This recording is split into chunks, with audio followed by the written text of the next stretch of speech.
Somebody didn't want the Gray State investigated, explored, and unveiled. That's why David Crowley is dead.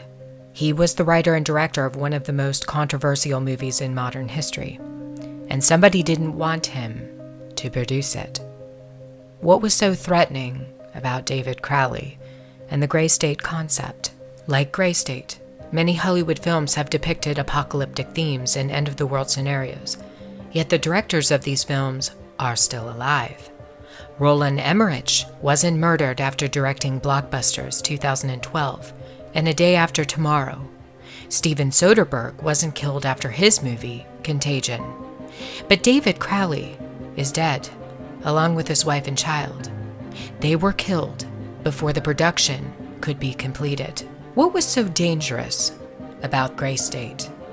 David Crowley claimed that his movie was based on real events, not Hollywood propaganda like you see in movies such as 2012. California is going down! God, you sound like a crazy person. The governor just said we're fine now. The guy's an actor, he's reading a script! So the Gray State is essentially an artistic representation of real aspects put into a fictional format. Once you open your eyes and start looking at all these trends like RFID, like martial law, like FEMA, like executive orders, you have to act within your own capacity to sort of, talk about this. A lot of people filter that into the political realm. A lot of people do other things like grassroots style. I mean, I'm a filmmaker, Danny's an actor. So we put our heads together and we started making a project that would act within our own faculty to portray that in a creative manner. So there's a story here.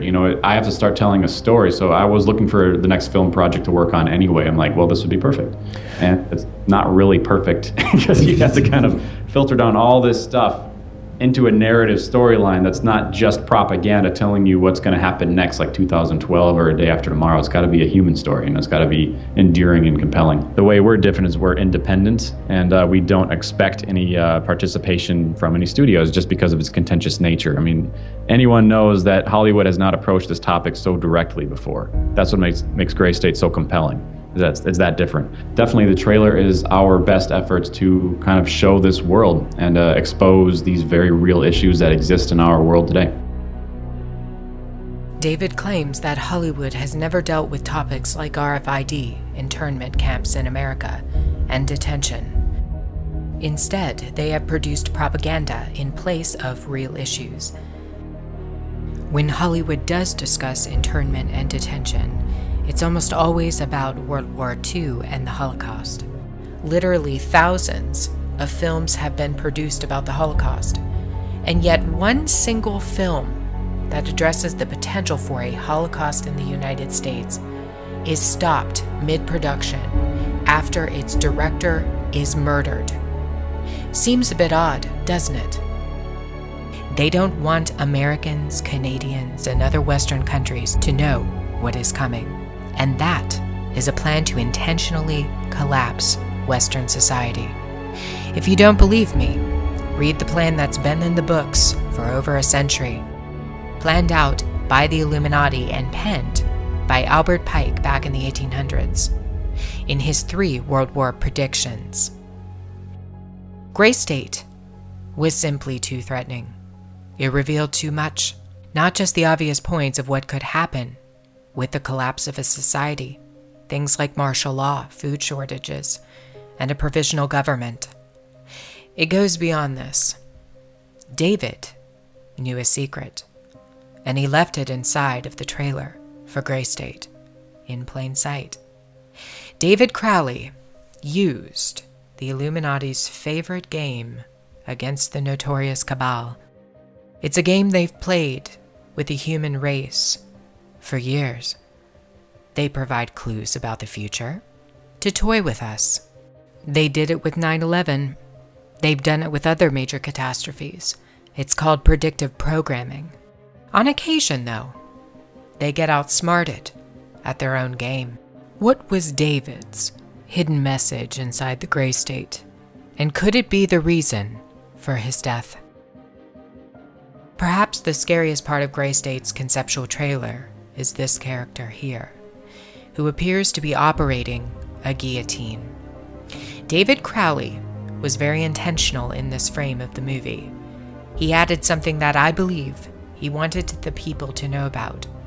Who is the identity of this executioner? If you look closely, you will see that this terrifying character is wearing something around his waist. It appears to look like an apron. The executioner wears a Freemason apron, complete with the all-seeing eye, the compass, and the 2 pillars.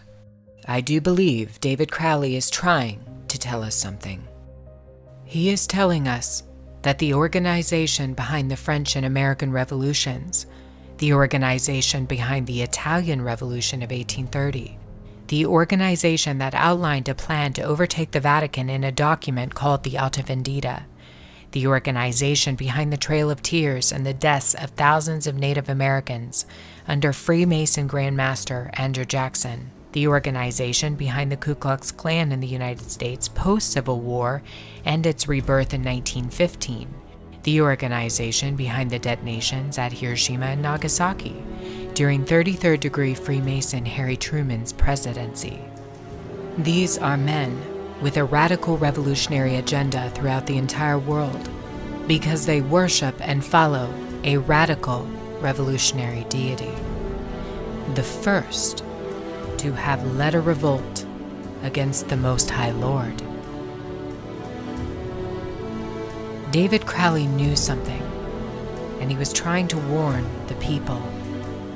The ones behind the FEMA death camps, the guillotines, and the detention of Americans, it's the Freemasons. They're planning a second American Revolution.